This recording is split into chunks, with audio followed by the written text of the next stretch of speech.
Isang mapagpalang araw guys. Vlog to my welcome. Kami po ay nasa Rose Dait, Camarines Norte, Philippines. Mag-hi ka. Hi. Kami po ay mag-grafting. Ito po si Boss Dodong ang mag-grafting. Mag-hi ka nga, Boss. Hi, hello. Ay sa lahat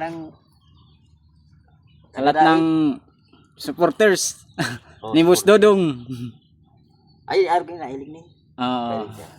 Yan po, ganyan po ang paggagawa. Ganito pa ang pag-graph. Yan.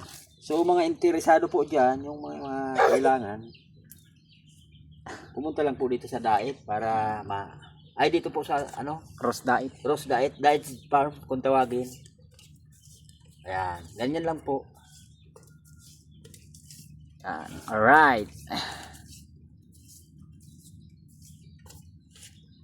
Tapos iikot natin para maigpitan natin itong Yaka. tali Garit. Na hindi makasingaw. para mahigpit dito sa tugtungan nila. Ayan. Alright. Lalo, dandahan. Ayan. Okay. Oh, ay ko ano muna. Ito ang kanyang mga nagrap. Oo, garit. Subukan muna. Yan. Alright. Saan